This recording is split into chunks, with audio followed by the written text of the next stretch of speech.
Ask the Doctor by GPDQ. Expert medical advice for you, your family and your colleagues.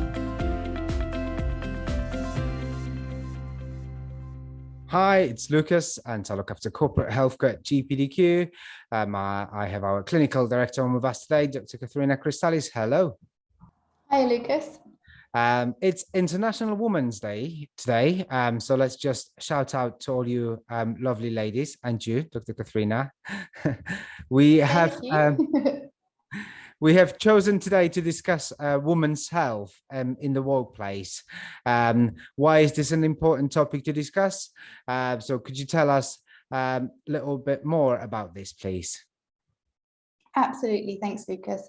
So women's health is a topic that I suppose is rarely discussed in the open, almost like mental health perhaps 10 years ago. It's a subject that mainly is spoken about in private and one that both men and women generally feel quite uncomfortable talking about. So I've even experienced this in my own career, for example. Often women will have health problems relating to their periods or to their pregnancy, etc. And they feel they're unable to bring this up at work, and then it can go on to cause some mental health problems. And there's a growing recognition of the importance of recognizing and supporting female employees' health problems. And we just wanted to support this today by bringing the topic to light today on International Women's Day. So in order to tackle this, we need to address the huge knowledge gap around female health and well-being. And us men want to know more too, in fact.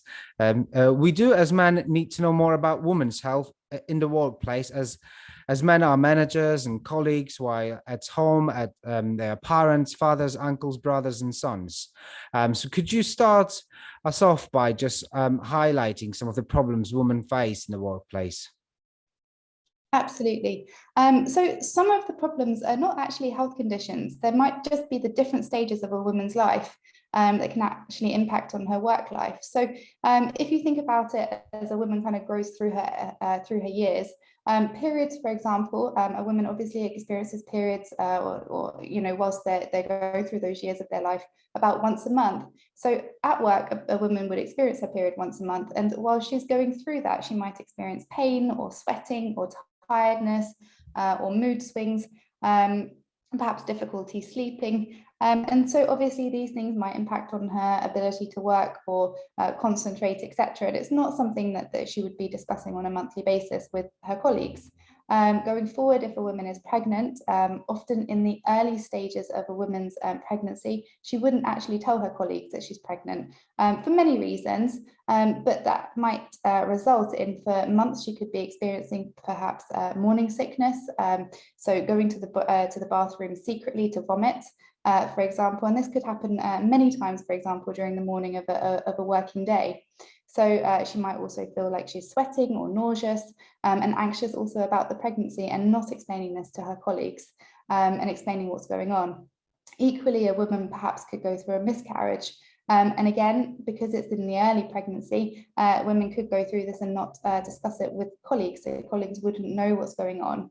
Then later, if a woman is pregnant, for example, this might actually, it would become more obvious to colleagues.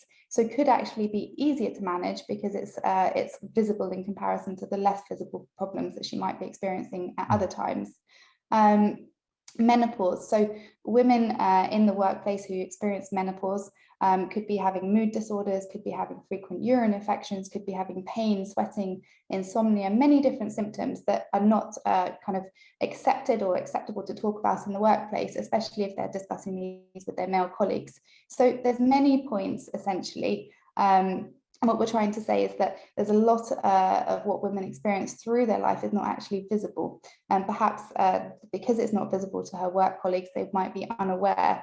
The main message here is essentially an education piece or even a moment of reflection for our male colleagues to be aware of the life stages of a woman and perhaps what they're not talking about at work.